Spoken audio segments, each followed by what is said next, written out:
Move to your appropriate location.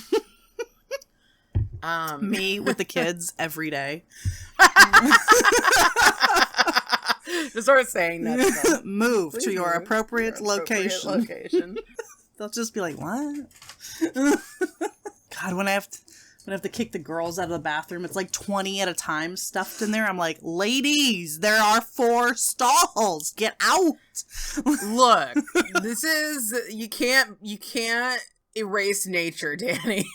Women were meant to use the bathroom in packs. In huge packs, my God. Yes, they need to have their tribunal. Look, girlhood requires the tribunal. But we don't have separate teacher bathrooms, so I gotta pee. Leave. Okay. All right. You need to lead the tribunal. Like, I am the boss here. I use the bathroom first. Exactly.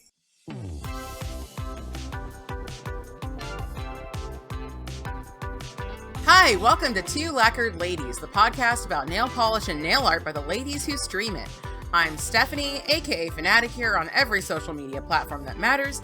I'm an unprofessional nail artist, and I like to make fan art on my nails. Howdy, my name is Danny, and you can find me as Danny Shout online.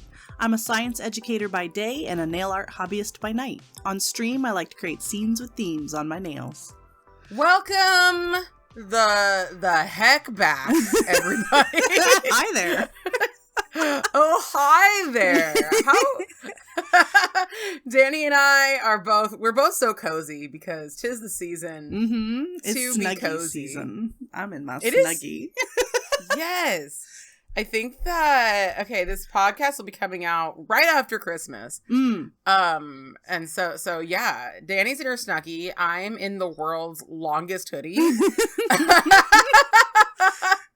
That I purchased off of the ever so popular fashionable website Woman Within that is definitely not known for muumuus and we love a good muumu. We apparently do. They have good staples, like, you know, you're gonna find some like prairie dresses and some like not so flattering things on that website, but you could also buy the world's longest hoodies. So really, who's winning? We're both ready for wizard cosplay. Yes, we are wizards. Winter is for wizard core. Ohio is for lovers, winter is for wizards. Yes. We're here pondering our orb. My microphone's a snowball, so I'm always pondering my orb, like when I will replace the orb, why the orb hates me. Yeah. Because it totally messed up the last episode, which Danny definitely listened to. Oh, for sure. Yeah, totally. I know exactly what we talked about. I'm all caught up. Yes. But you're right, though. Like, we're both kind of at the point where we're ready to, like, take our equipment to the next level. But that's so scary because going from beginner stuff to intermediate is exciting, and also you can kind of pick whatever. You know what I mean? As long as it's in that mid-range, there's a lot of options. We're now at the point where, like, every dollar matters in quality and, like, brand you pick, and, like, oh my god, the reviews we're gonna have to read. Ugh. Like, the thing is, here's the thing, is that I absolutely would just get a Blue Yeti like you. Yeah. I do like it. Because you always sound fantastic. You always sound great in it. And, like, should I listen to that for myself and be my own judge? Of course I should. But you know who I'm letting be the judge. Every YouTuber I watch who makes fun of Blue Yetis. Yeah. And I'm like, if every a-hole YouTuber thinks they're bad, they must be bad. I don't think it's bad at all. But, yeah, I'm not looking to update my mic anytime soon. I am trying to figure out what camera to replace my nail cam with. And do I go your route with the just straight up a camcorder? You know, which maybe my father-in-law might have like a old one lying around that I could learn how to use. Or do I also listen to every snobby YouTuber tell me what camera's best? or their vlogs and whatnot. Chic Nail Geeks, part of our community, also another streamer. Mm-hmm. She just bought this one that like follows her hand around the table. That's pretty cool. So I know it was expensive. I unfortunately could not make it. She had a little exhibition in her Discord. And I really did want to watch it, but like I was like literally not home. I was like, I can't watch this right now. But yeah, she's in love with it. I heard when Didymus said that it was really, really cool. And so that's one I want to upgrade to. My biggest thing is that I want it to zoom in and out like my camcorder. Mm-hmm. And if I can't have that, then I don't really want to upgrade. Yeah. And whereas I'm thinking I want a multi-purpose camera that can get me a nice, top-down shot, but that I could also take off of the stand and use for vlogs and like filming out in the world. Because I love this webcam I use for my face. This one right here. Yeah. This one. That one. Yeah. That one. Uh-huh. But it's not exactly something I can like carry around with me. So many options, so much research to do, and I just don't want to right now. Yeah, it sounds like a camcorder. It probably would be a really good idea for you because you would have the zoom capabilities and then you could take it out on the go. Mm-hmm. You know what I really want? What? I have to Tell ask me what you want. I what you have really, to ask really my want. dad. Zig a zig. I have to What I want ask to. my Anyway, dad go on. if he still has it or remembers it. He had one of those giant 90s camcorders that like directly recorded onto a VHS tape in the camera. Do you know what I'm talking about? Yes, yeah, I of want course. that. Not necessarily for my nail stuff, but just like for aesthetics. Just like walking around vlogging with the biggest, most clunkiest 90s equipment possible. I love Just it. setting up a boombox instead of having background music edited in. We're just gonna play a boombox. We're just gonna play "Wannabe" by the Yes. Spice Girls, and we're gonna live our best '90s life. Yes. I feel like by the time that "Wannabe" by the Spice Girls was out, I think we were already into more modern. We all had those little digital cameras that took horrible pictures, but like, my God, we loved it. Yeah, we were like kind of I think like the DVDs were like starting up. I think I bought Spice World on DVD. I remember it being on DVD and never on VHS. So yeah, that must have been the new times. Must have been about that time. Yeah, I would love to see you vlog on one of those like giant 90s cameras. Yeah. I'm really into analog horror, and when you brought that up, so analog horror, basically, it's mostly a YouTube, a YouTube type of horror, but it's starting to get more into the mainstream and more into like studio releases. Like the most popular one recently has been Skinamarink, which it's a like you're either gonna love it or you're gonna be like, I don't what? It's quite conceptual. But yeah, like a lot of it is either stuff that looks like, old graphics from like 80s TV, things like that, and things that was like filmed on like those big VHS cameras. Yeah, like Blair Witch Project kind of vibes. The scary part comes from not like capturing every angle because you don't have the technology or something like that. Yeah, and also like a nostalgia factor. Pretty close to like found footage, but it's not all found footage. Like a lot of it's like stuff that, like I said, like old PSAs, and stuff, things like that. But yeah, it's I really like it, and Skinamarink itself. One of the trends I'm really loving about fan stuff from Skinamarink is that on Etsy right now, there's two different sellers. I think there are two different sellers selling VHSs of Skinamarink. Oh, that's cool. Right? I think it's so cool. One of them is like they've mocked up their own VHS box, And the other one, because, well, given how Skinamarink is, it really looks like a home movie. Yeah. They just did it in like a home movie box. Yeah. Oh, they've cool. written. And they hand wrote it on. Yeah. I love that. That would look good in your background, actually. You know what? You're right. Just buy an thank old you. VHS and just write whatever you want on there. Yeah, I mean, I do have the Hollow Taco retro. Yes. VHS collection. I love that one. But thank you for giving me a reason to spend money on a Skinamarink VHS. You have an Etsy addiction, and it's okay. You're allowed to. I do. You're supporting small artists, so, go for it. That's very true. I actually just bought from Etsy. Actually, I bought it like 3 months ago because it was a pre-order. I bought the boy washi tape. Yes. Put it on all your letters. Is that what you do?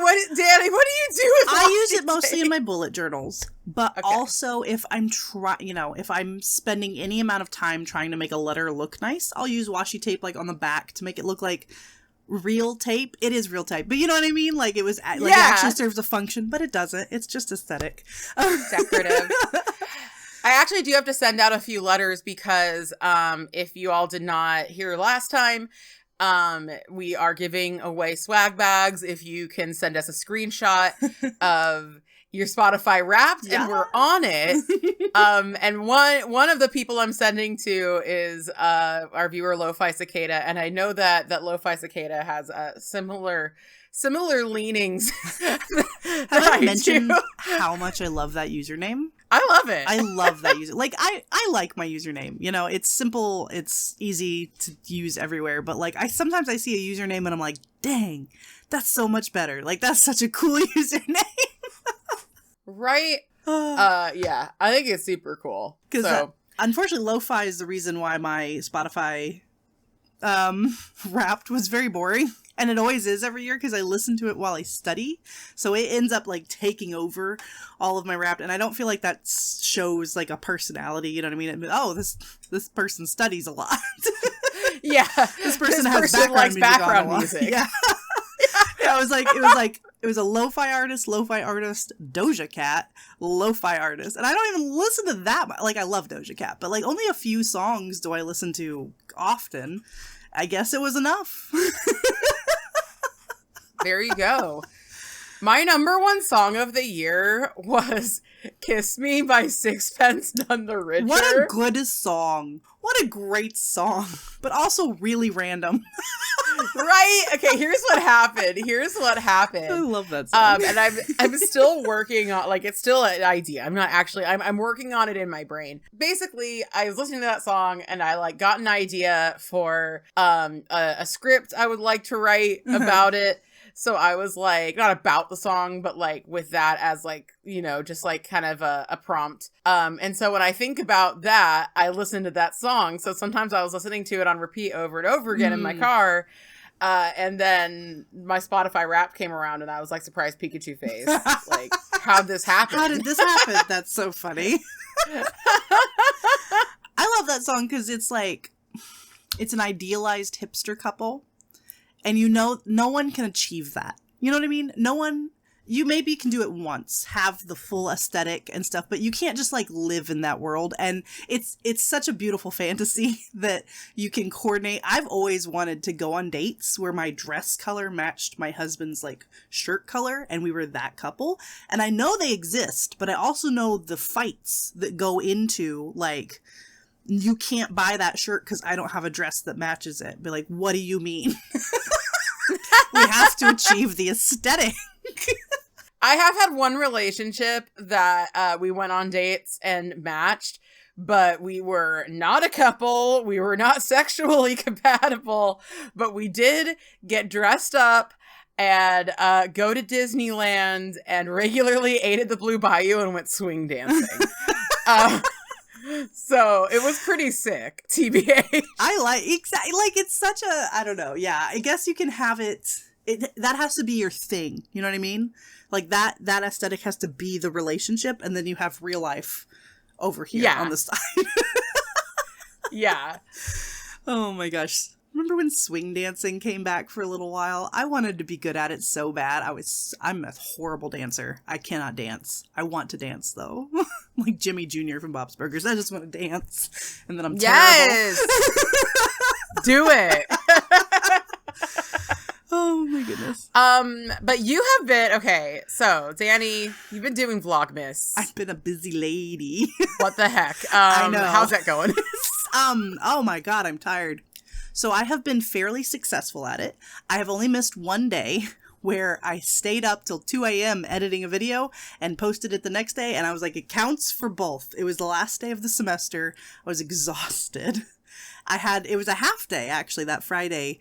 And I had this idea that I was going to come home and film 2 more videos and be so productive. You know what I did? I fell asleep for 6 hours.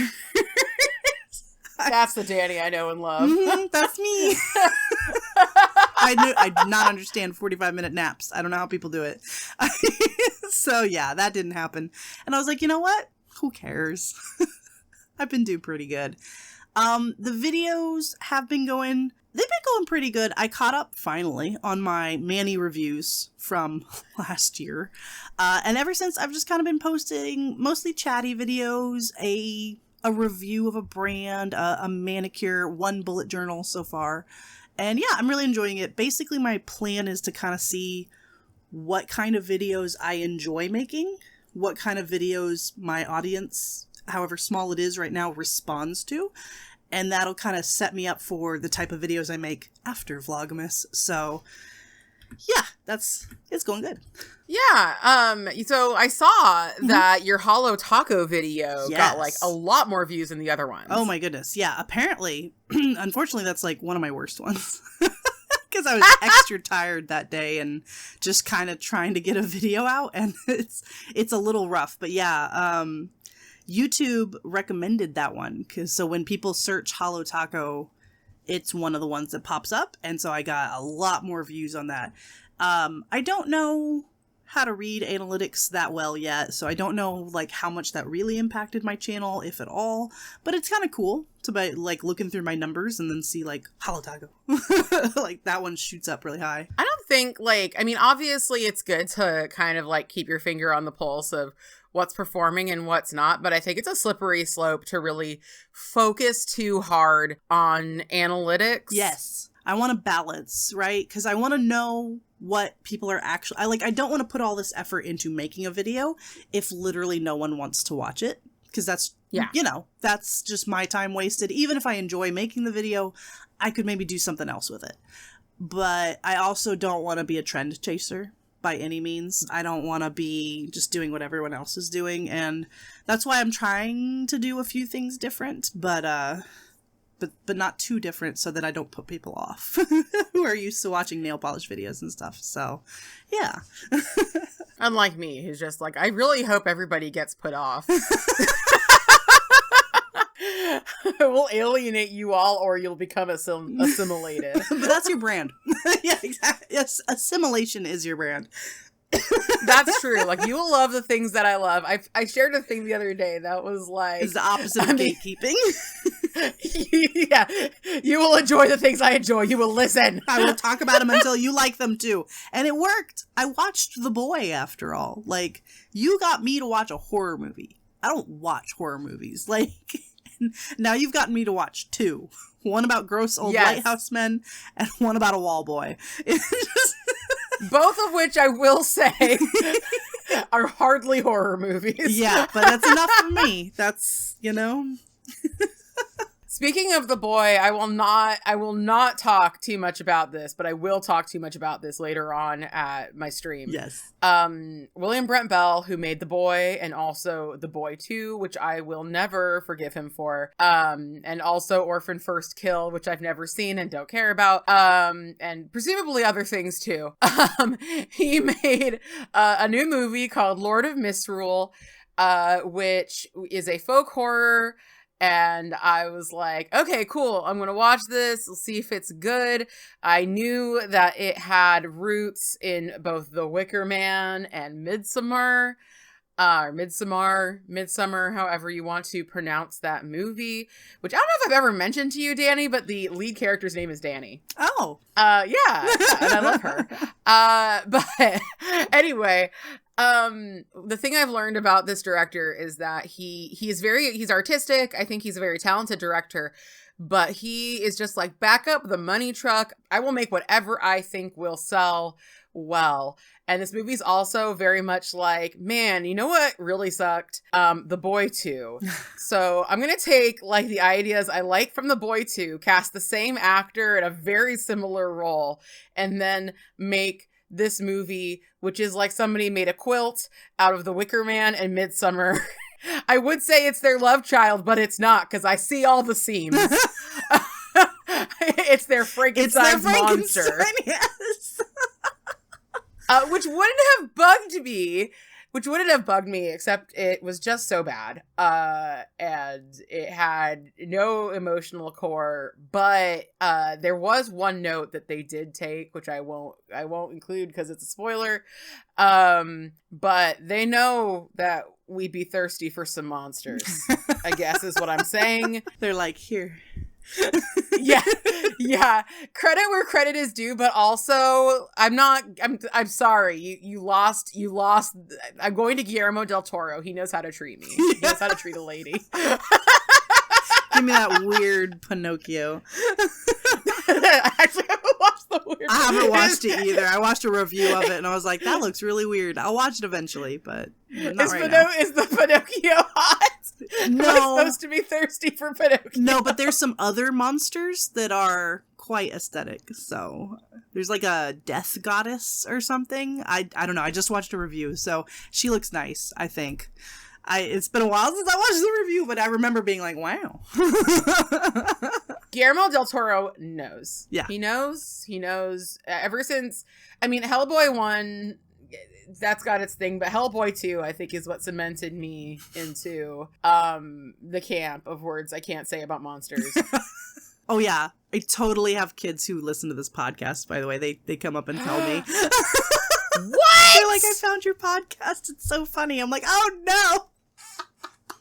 Okay, I'm cutting some of that out. Just FYI. I mean, it's ours. The damage has been done. I've talked about this before. Don't even worry about it. Just. Oh my God. Hi, kids. This is your Auntie Steffi. Don't do drugs. Thanks, Auntie Steffi. I'm always wearing my Dare shirt. Yes. Don't do drugs. But yeah. Anyway, so that's what I've been watching. Netflix just put out a new animated series, which I'm all about animation, and the protagonist is an older woman, which you never see. And I was so excited when I saw that on my little email I get of like, what's coming soon. It's called Carol in the End of the World. And feelings and sadness and feelings, but they're so good, and so it's got the vibes. You know what I mean? It is lo-fi, like in a show. It's very mellow, and it's because it's about the world ending, and it's that awkward amount of time. It's like 8 months until the world is ending, because there's like something colliding into Earth, and so everybody knows that the world's ending. And just like there you have this kind of like very normal lady who doesn't have a lot going on, doesn't really have ambitions, trying to navigate through that, where everyone's traveling the world and like, oh, you have to see Tibet before you die, blah blah blah, and she's like, no. I don't want to. And just it's really interesting. So I'm only a few episodes in, but so far I recommend it. How do you get people to work as flight attendants and pilots when the world is ending? That's actually kind of part of the show. It's kind of interesting. Like, some people like just need to work because they can't really handle like the world ending. So there are still people willing to like play those roles or whatever, which is weird to me. But there's of course plenty of people who don't do that, and don't go to work anymore. Yeah, it's weird to me. Like, there's jobs that I'm like, okay, like, I would keep streaming until the end of the world for sure. Yeah, so. But they still have, like, power and water and stuff. So obviously someone's, or maybe it's a volunteer basis thing. Like, hey guys, we still need utilities for 8 more months. Would anyone like to come, like, turn the valves or whatever? And, you know, they haven't got into that, so. And I don't think they will. that makes more sense to me, because I feel like if you are, for me at least, if I was working one of those jobs, I would be like, yeah, I this is a calling, I guess. Like, this is how I'm going to contribute to the world. But I don't know, I feel like flight specifically is such a stressful and like person facing job. I was like, I wouldn't work at Disneyland, but I'm like, no, if I was on the Jungle Cruise, I would also probably work that until like the day that the world ended. Yeah. But yeah, interesting. I don't know if I'm able to handle that show. Yeah, it's pretty heavy. You have to definitely be in like in a mood for being upset, but it's not too upsetting, you know what I mean? It's not like horrible things are happening in the show. It's just that like the emotions of dealing with all of that. What is interesting, sorry, it's like such a side thing. The military runs the grocery stores. So I guess no one was willing to work at the grocery stores. So it's like soldiers run it. But yeah, it's everything else seems to run as normal pretty much. But anyway, I recommend at least the first episode, just like to feel the vibe, see if it's your thing. I have so many, I will be here forever if I ask every question I have about why would the soldiers stay? Right. No, I don't know. I've only like 4 episodes in. Yeah, okay. And it's not about the world, it's about Carol. So I don't know if they're going to explain everything, and it's okay if they don't, to be honest. Yeah, you don't need to explain everything. That was a problem with Lord of Misrule. Oh, was it? Oh my god, there was so much, I could go on for hours and hours and hours. Maybe I'll just make a ramble video about it, because I swear to god. But I've been doing very little normal stuff for me, because my house is being worked on and it's a nightmare. Yeah. As it always is, it seems, with house contractors and whatnot. Yeah, like part of our house needs to be re-roofed, and it's just, I went into it and I was like, okay, everybody always says you get ripped off by contractors, so let me like get some advice about dealing with contractors. And so I'd ask everybody I knew, especially the adults, those adults, but especially the people who I assume would have more experience. And all that they want to say is, well, you'll get ripped off. And you're like, okay, how do I navigate this? And they're like, you're gonna get ripped off. And like, to go so far as to say like, don't use contractors. And I'm like, how am I going to? I don't know how to re-roof things. Yeah, that's not. Yeah, I'm not qualified for that. Yeah. So it's just, I've just been feeling kind of lost, and it's taken way longer than it should, which I know is like pretty par for the course for like any project like this. I live in a really old house. They're going to find things that, they didn't realize were there. Yeah. And they need to fix them in different ways, but it's been crazy. And like on Friday, they were going to come and do like the last thing they needed to do. So I canceled stream. Sure, Jan. And yeah, exactly. I canceled stream, and I was like, because, my husband had a meeting at that time, and he works from home. So like he had to be out in a different place, and I needed to make sure I was there and ready, and I didn't want to be stressed out, and I didn't want to have to interrupt stream and all this stuff. And then they just didn't show up.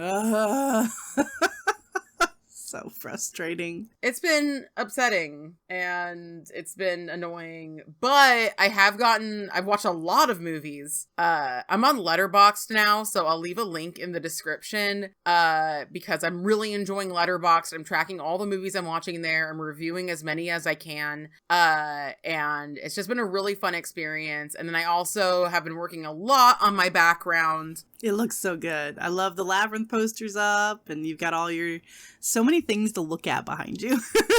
Thank you. I put up my like Polly Pocket, Sailor Moon Polly Pocket picture as well, but it's getting like shined on from the window, and I need to stop this. I can't have things be fading. I need to stop this madness.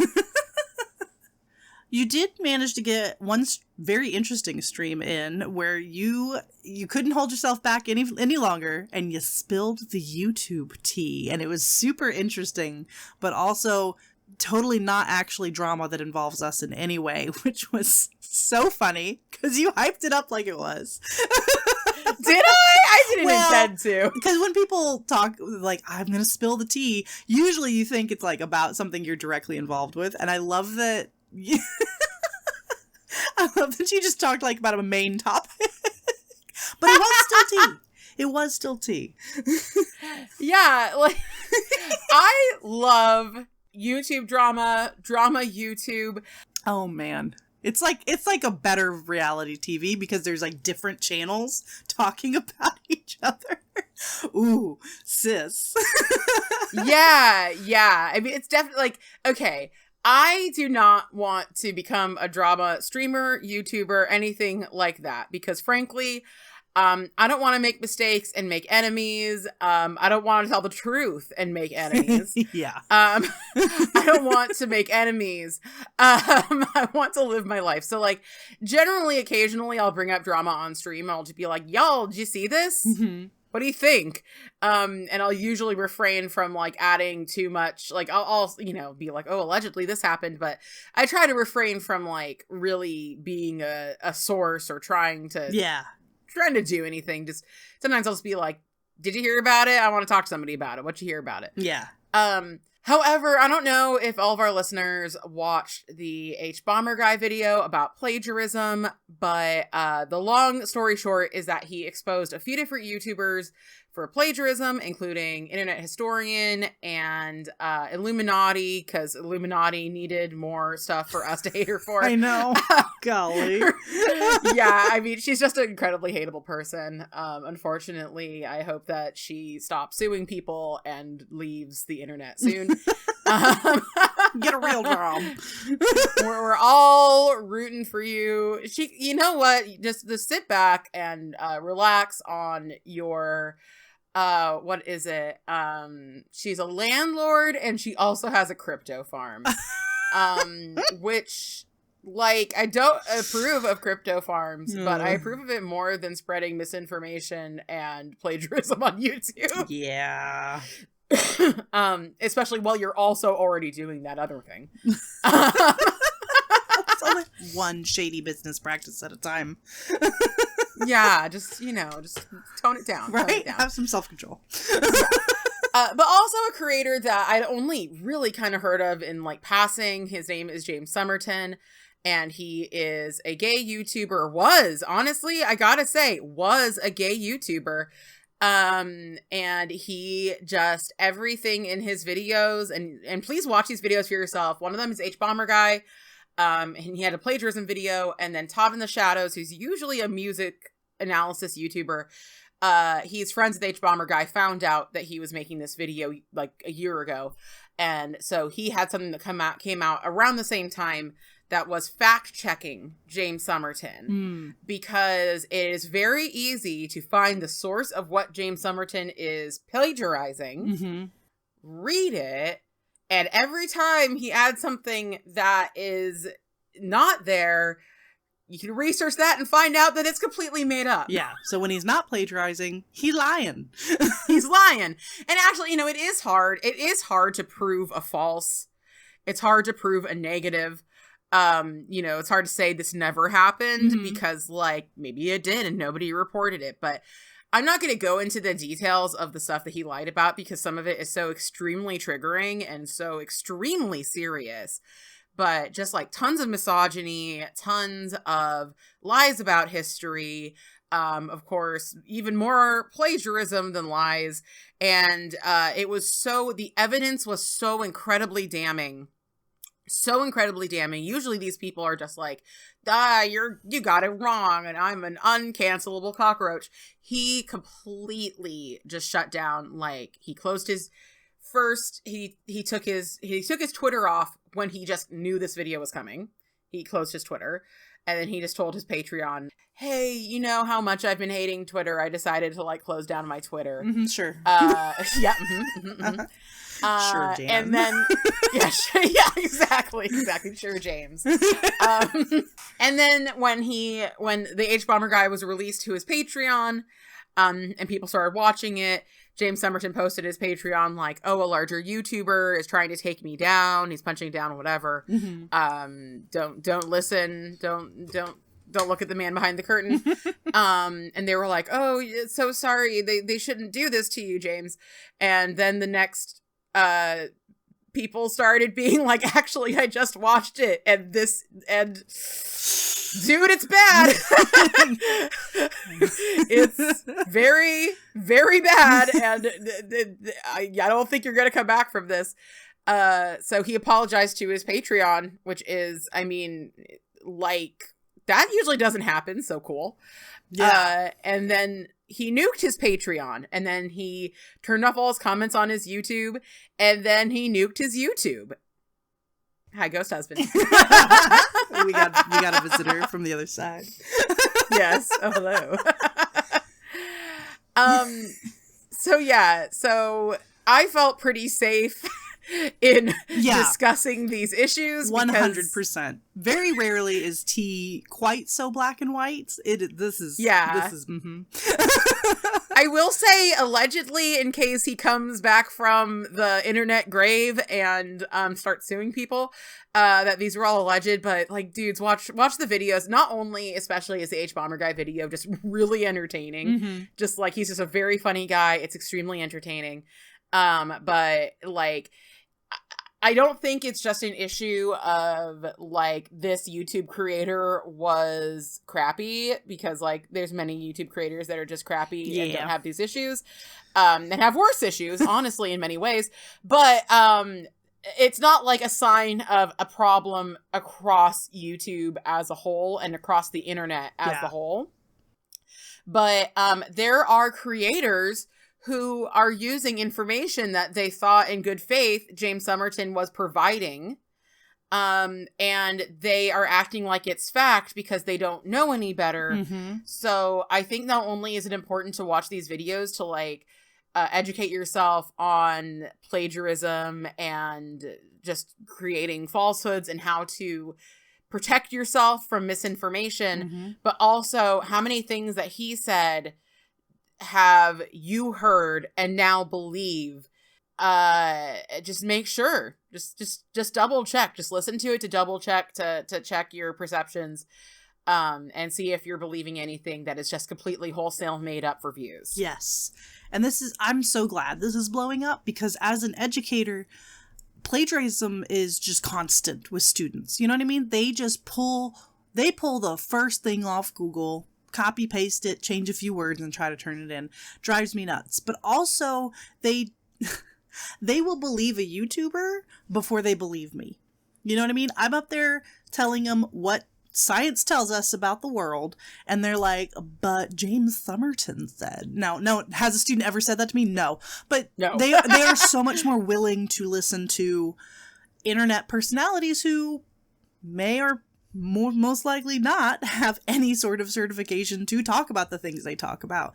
It was really interesting with James Somerton because, well, I'd been recommended him a few times because obviously we're into the same stuff.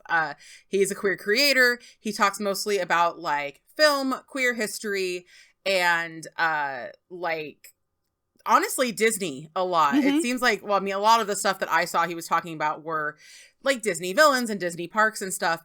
And the thing is that the first clip I ever watched of him was him flat out lying about Disney gay days, which is something that I am so extremely intimately knowledgeable about, because I have been going to them like pretty much since their inception. That's kind of like as a teen and a young adult, that was like the day that my family would go to Disneyland because we are at large a queer family. And so we would go in our red shirts and we would have a good time. And so he was like, oh, in the 90s, they did gay night, but they stole all the money and they said they were going to put it to charity. And then everybody forgot about it. So they started doing gay days. And I'm like, no, they didn't. Those things happened. And it was like a private company rented out the park for a quote gay night. And then, they did steal money and didn't give it to a charity. So yeah, bad. But it wasn't Disney that did that. Yeah. And then Gay Days has always been accepted by Disney and welcomed by Disney. But it is not a Disney event. Right. You just show up. It's not on the work calendar. Yeah. It's on the personal calendar.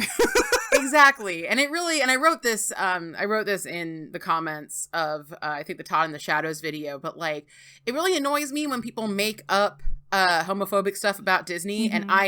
And I'm not here saying that Disney is not or has never been homophobic. That is not what I'm trying to say. I'm just saying I hate it when people make things up about it. Yeah. Let's hate for right reasons. Yeah. Let's be upset about truthful things. Did he even mention the ban on homosexual fast dancing?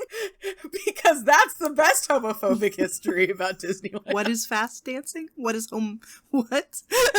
Did I say homophobic or did I say homosexual? I honestly don't know because the fast dancing, I tried to picture what the heck that is. I think you said homosexual. Okay, good. I'm glad I did. That's correct. So basically, there were two dudes dancing at a dance club at Disney. These have become less and less popular, but Disneyland used to be a place that you would go to dance. Oh, I think you told me about that. Okay. Yeah, like, I mean, we were talking earlier just about the couples. Like, I used to go swing dancing. Oh, that's right. But, yeah, like, there were often dance clubs. My mom would go there back when you would pay more for the rides than for the entry to go to the dance clubs. And also Mike Eisner, like, started doing more stuff with dance clubs because he had this idea that Disney was going to be, like, super popular with teens. Mostly because his son would go around being like, this is lame. This is lame. This is lame. And he was like, no, my kid doesn't like it. What are the kids into? Yeah, like, honestly, I have such a love-hate relationship with Mike Eisner. It's mostly hate, but also he did some pretty cool stuff. But anyway, he did open a lot of dance clubs. And there were, like, two gay men dancing at one of the clubs at Disneyland. And the security people and the people, like the managers, I don't know who exactly did this. They were like, this is unacceptable. So they kicked them out. And this is in the 80s. And then they instituted a ban on, and I quote, homosexual fast dancing. What is fast dancing? What does that mean? Just picturing ravers, you know, just like going for it. It's fascinating because this implies that there is not a ban on homosexual slow dancing. No, that's exactly what I was picturing. That, you know, that meme where it's like, ugh, and then it's like, yeah, but with like two guys just like dancing, like not even touching, but they're going fast, and then like two guys intimately like slow dancing and arms all over each other, and Disney's like, yep, that's fine. They're like, you two look gay, but we're not sure. Oh, they're slow dancing. Never mind. Never mind. Beautiful. Carry on. And it mostly, like, obviously it affected gay couples, but, like, the people who were complaining the most vocally were actually young women who now could not go dance with their friends. Yeah. And didn't feel safe going dancing at Disneyland because, like, and also not just safe, but also, like, you go to dance with your friends. Yeah. Like, usually. Yeah. Most people. What the heck? According to Disney, having fun is homosexual fast dancing. It can't happen. Homosexual fast dance. I gotta find things to call that in life now. Like, oh, that reminds me of homosexual fast dancing. I don't know about that. Right. We can't have it's just that. Like something completely unrelated. Yes. There's a Tumblr account called, like, We Need an American Girl Who, or something like that. I don't know exactly what Tumblr account, but it'll be just like, we need an American girl who this, we need an American girl who that, and one of them was, we need an American girl who got kicked out of Videopolis for homosexual fast dancing. But this took a turn I did not expect. No, yeah, this is quite the overpour. I do have a recommendation. I think he's completely legit. I really enjoy his videos. So if you're looking to fill that homosexual history void in pop culture and media, Matt Bao is one of my favorites. He has really well produced videos, seems to be really well researched, and he's very just a loving personality. I don't know how else to word that. Like the way he talks about even some of the kind of like, you know, struggles in history with homophobia and in media and all that kind of stuff. He still like talks about it in a way that like there's always hope at the end of it. Things always get better. And I don't know. I really like him and his videos. So highly recommend him. Thank you. I also have a recommendation of a YouTuber that I really appreciate, and I trust. Actually, in the H Bomber Guy Reddit, there is like a pinned post of like kind of more trustworthy. Always look into stuff if it seems fishy or whatever, but trustworthy YouTubers who cite their sources. Queer YouTubers specifically who cite their sources, and also like people who've been plagiarizing, people who have been spreading misinformation. There's like a master post about that. In the H Bomber Reddit. So I will double check it before I post this to see if like they're like, these people are terrible, because I've not looked into it yet. But Kaz Rowe is, I believe, a non-binary history YouTuber. I've heard that name. And yeah, I love them. I've learned so much, especially about the Old West from them. That's so like cool. Their videos that I tend to like gravitate towards, because the Old West was like very, very queer for many, many reasons. And it's fascinating. It's just fascinating. And yeah, I think that the biggest red flag that you can find in videos, like one thing that James Somerton did is he would blanket things on like specific groups of people. Like his favorite group of people to blame things on are straight white women.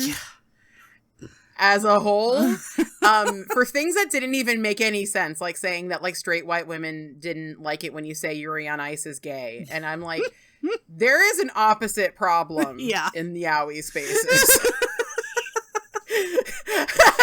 Thanks, sir. You just opened a whole nother can of worms. So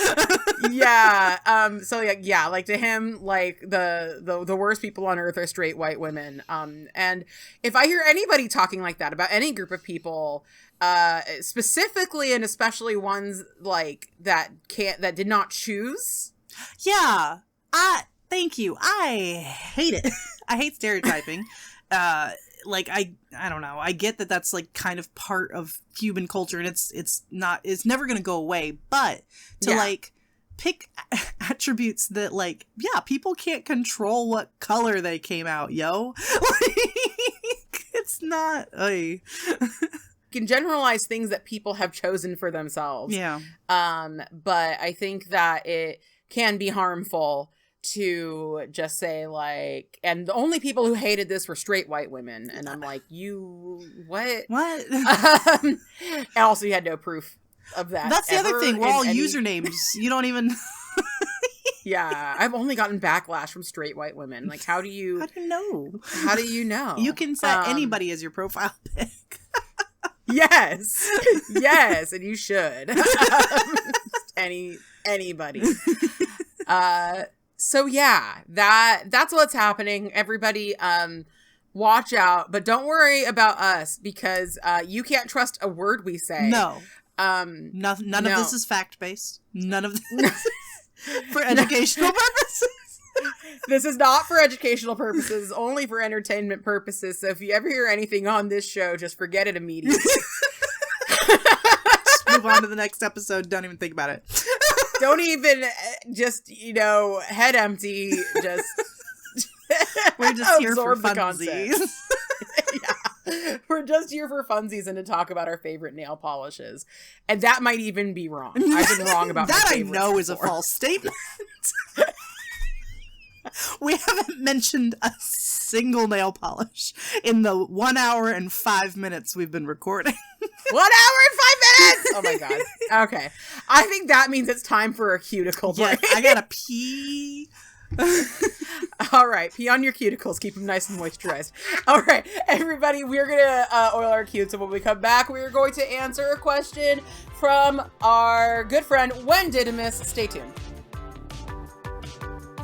Hey everybody, it's Stephanie, and today I'm here to tell you that this month's Polish Pickup Bingo will be on New Year's Eve. Join us at a special later time at 7 p.m. PST on the Fanaticure Twitch channel for good times and bad shopping decisions as we prepare to ring in the new year, at least for the people on the East Coast.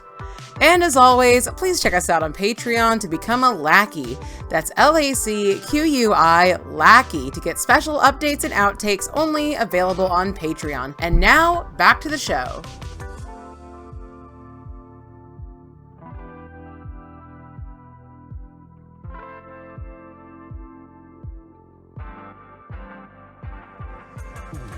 All right, everybody, we are back. We are moisturized. We are in our lane. We are thriving.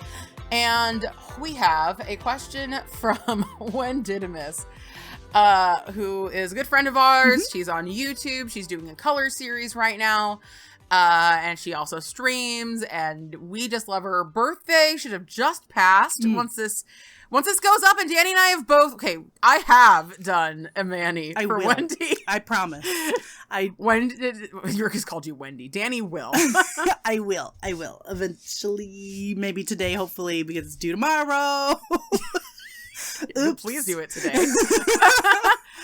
I did mine like weeks ago because I was really excited about it because Wendidimus is based on Sir Didymus from Labyrinth, which is my favorite. So I had an excuse to do a Labyrinth Manny. And it came out so good. I'm so excited to see her reaction. Me too. I'm so excited. Happy birthday, Wendy. We're going to answer your question that you so graciously asked us. We need more questions. Yes. Okay? I know we ramble about whatever we want, but we do actually want to engage with the audience. But we do actually want your questions. Anyway, today, Wendidimus asks, how do you view your nail polish time? Is it an escape? Is it certified me time? Therapeutic meditation?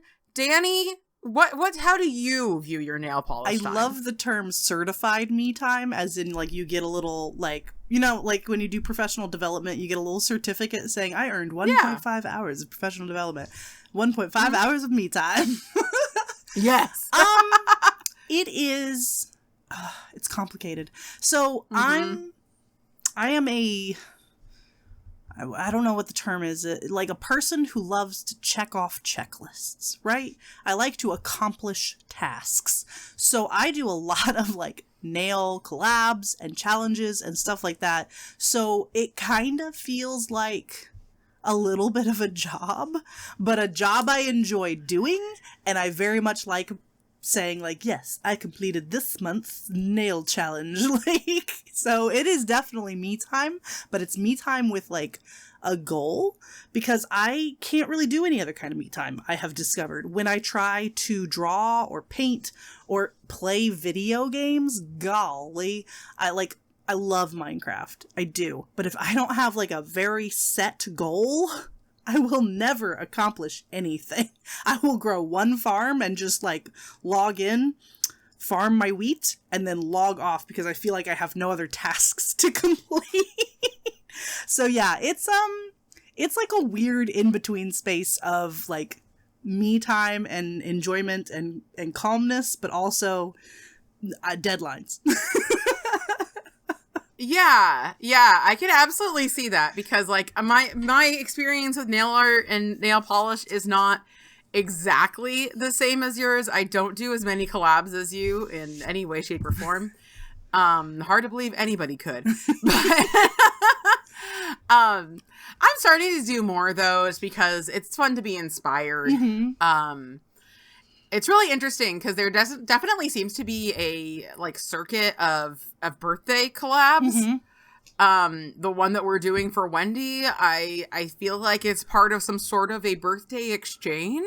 Yeah, I want to know the inner workings of the birthday collabs as well. Like, because how do we get signed up for it? How do we sign other people up to be in the circuits? I don't know. Yeah. And so it's just very interesting. So I'm very curious about it. I don't know if I want to be in on the birthday collab ring, because so many of them are for people who I don't know. Mm-hmm. And I do like, it would be fun. It would be fun to join the birthday collab ring and then like get to know the, like, every time you get a new assignment, you go there and get to know the person and be like, what do they post about? What do they enjoy? I think that's pretty fun. But yeah, I don't do that. But of course I do stream several times a week. And occasionally, I do stuff for PR and stuff. And I would say, like, I don't take PR unless it fits into what I want to do, which is stream and do stuff on stream. It is a bit like a combo of like work and me time. And also, like, recently I haven't been really having fun painting my Cindy hand because I just don't really feel like having that downtime on my hand. Yeah. I'm like, I need to use the bathroom. I messed up my Dupixent dosage, the thing that makes me not itch constantly. And so I have been itching constantly. Gotcha. And that's really hard when you have a painted right hand. And you have to be like, ah. Yeah. And even afterwards, like, the tip wear is just crazy. So like, it's weird. On one hand, I definitely feel like sometimes when I'm painting my nails, especially on stream, especially when I have an idea, it fits into this creative space for me that is neither work nor play. That is like, I have a vision and I have to get it out, and I have to, like, it's kind of like this hyper-focus art time. Yes, totally. Yeah, do you feel that on your end as well? Completely, yeah. It's a creative space versus I don't want to say it's not relaxing, because it is, but, like, yeah, it's definitely like there's a goal and you're trying to express. And admittedly, that's when I'm doing nail art.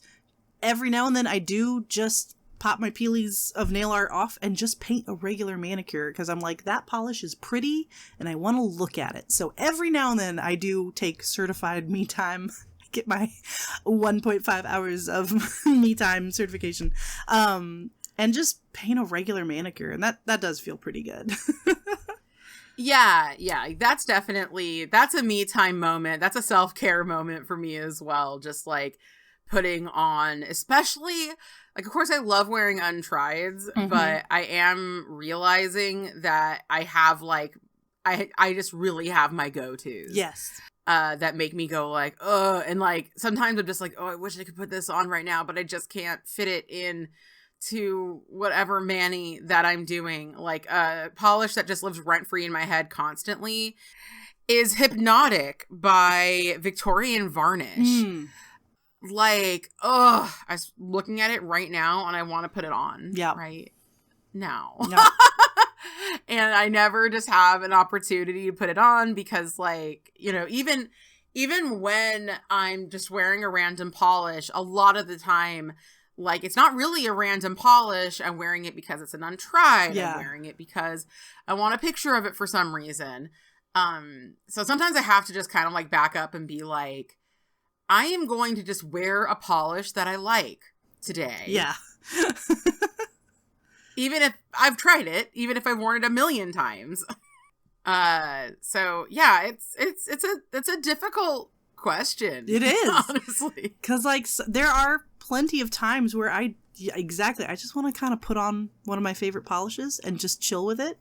But I'm like, man, if I'm going to paint my nails and take the time to do that, I really should, check off a few more collab boxes. I should film it, and make content out of it or something. And I'm like, I just want me time.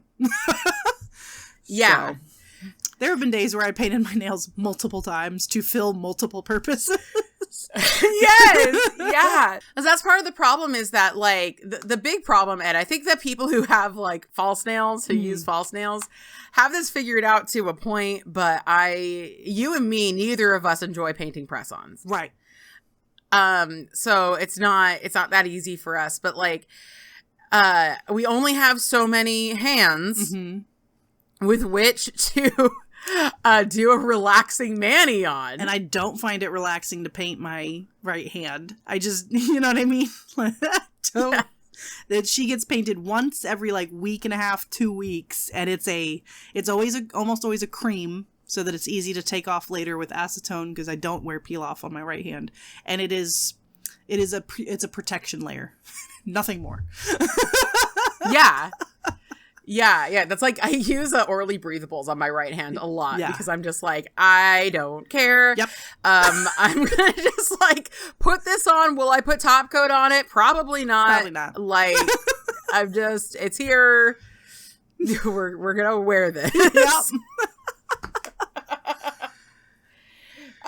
But yeah, like I have to, like, I have to be creative. I have to create. I have to do things like that, or else I will cease to exist. So in that way, nail art is absolutely therapeutic. What I will say about my nail polish time and creativity and stuff is that I think that nail art is such an amazing thing to get into if you are a perfectionist. And if, like, whenever I'm like painting something or drawing something, I'm like, oh, I want to make this perfect. I want to, like, I can't show it to people until it's in its final stages. And with nail art, at least for me, it's like, I don't have that kind of time to be too perfectionist. Yep. It's kind of gotta just be the raw, like, art that came out of it, because, like, I'm not gonna spend 12 hours doing my nails. And also, like, it's gonna have to be temporary unless you're doing press-ons, which part of the reasons I don't like press-ons is that they're not temporary, and therefore I get too in my head about them. Yes. I really enjoy seeing press-on artists on Instagram and stuff like that. Like, they make some beautiful sets, but then they'll be like, I spent like 12 hours per nail on this set or whatever. I'm like, why? Like, that's too much. Yeah. Because I guess we could like do our nails in layers over several days or whatever, but then tip wear happens and it's like, it's ruined. It's never going to be perfect. And then the next time you put top coat on it, you're like, there was a hair in it. Yeah. Because you've been wearing it around. Like, it doesn't work that way. Yeah. It's a one and done, and there's your nails. Yeah. It's so funny you mentioned, like, the 12 hours per nail, because I've had people who show me, like, Ball Pit Addict, who's a nail artist on Instagram and stuff, and she has her own, like, product line. Apparently she's amazing. And I mean, I think she's amazing. I've seen her stuff. She's amazing. And people will show me, like, these, photorealistic portraiture she does, and they're like, you could do this. You could sell these for so much money. And it's like, at the end of the day, no, you can't. No, not for the hours you put in and how much people are willing to pay for a press-on set. No. Yeah, exactly. Like, I'm not saying that you can't, like, necessarily make a living doing that if that's what you do day in and day out. And, you put them up and you are popular enough that people will pay like $400 for a set. But even so, like, think about your job. $400 at a 9 to 5 is, like, generally less than a week of work. So it's not, it doesn't. Yeah. For the vast majority of us, it does not make sense to do that. Yeah. I can't just translate my talent directly into money. Yeah. Most people can't. Yeah. That's something that drives me nuts. Like, every time I talk about this, nail stuff with my family and stuff, that's almost always their first question is like, well, how much does that make? How much does that make? And it's like, that's not the point. Like, I'm just having fun. Oh, you should be a nail tech and get certified. I'm like, no, I don't want to do other people's nails. I want to do my nails. Like, I actually kind of hate painting other people's nails. I'll do it for my close friends and stuff like that, but I'm terrible at it. First of all, it's a completely different angle. Like, I don't. Yeah. And I know exactly how much paint to put on my brush to cover my nail. No idea how much paint I need on the brush to cover someone else's nail, and it gets all in their cuticles, and I feel horrible, and then it's all this cleanup. I hate it. So yeah, I don't want to make... their cuticles are always so rough, and it's like, I can't clean these. Yes! Oh my god. Yeah, so it's... I don't know. Like, you don't have to make money off of your side hustle. Like, I guess it's nice if you do, but yeah, if you're a creative person and like pouring hours and hours and hours into your creative works and just to sell them and like get underpaid, like that hurts, man. That feels bad. Absolutely. Now it as a creative who struggles with a lot of, I mean, more or less disabilities, you know, I am a housewife. I am not, you know, employed in a money wise way.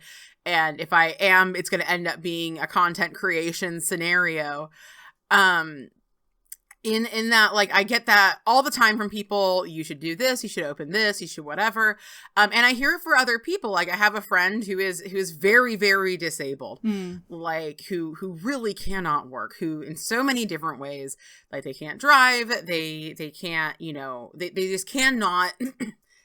They're a kind of person who needs the assistance that they get for their disability because they cannot hold down a job and it is not their fault. And they made this like beautiful cake. Yeah. And like I showed it to somebody else and I was like, look at this beautiful cake my friend made. And like the first thing they're like, they should get a job doing that. And the person who mentioned that like knew the situation. And it's like, this person should not be doing, like, just because somebody can spend their whole day like as a disabled person or even not, just as somebody being a hobbyist, making something beautiful and incredible. Like, it's so different when you have to go to work for like 8 hours minimum a day to do that. And it's not, you know, you don't have the dopamine of it being your own project. And also, like, you're not necessarily given the breaks you need. You're not necessarily... deadlines that don't fit into your body's needs. Like, makes no sense. Just because I can show up and have an amazing piece of art doesn't mean that I can handle a 9-to-5. Especially doing that, because a lot of times these creative things, so much emotion, so much energy, so much, you know, physicality a lot of times goes into these things. Not necessarily in nail art, but in a lot of these cases. So if you got a friend who does something really cool as a hobby, and you want to know why they don't do it for work, you can ask that. Yeah. Or say, have you ever thought of doing that? And then they can say yes or no. But like, oh, be careful when you suggest doing something or say you should. Yeah. Because like it can be kind of offensive. Yeah. And also like it can take all the fun out of it. So I don't know. It's Wendy, that was a really good question. Yeah. really got us thinking about stuff. All right. Well, that was a lot. I think that is enough for today. Thank you all so much for listening. Please check out our YouTube channel and leave a comment with your favorite moment, a story to share, and of course, any questions you'd like us to answer in future episodes. Be sure to check out Danny and I on Twitch, Instagram, YouTube, and the Patreon. I am Fanatic here. She is Danny Shout. All of our links are in the description. Join us next time when we get to what this podcast is actually about. James Somerton! Stay lacquered.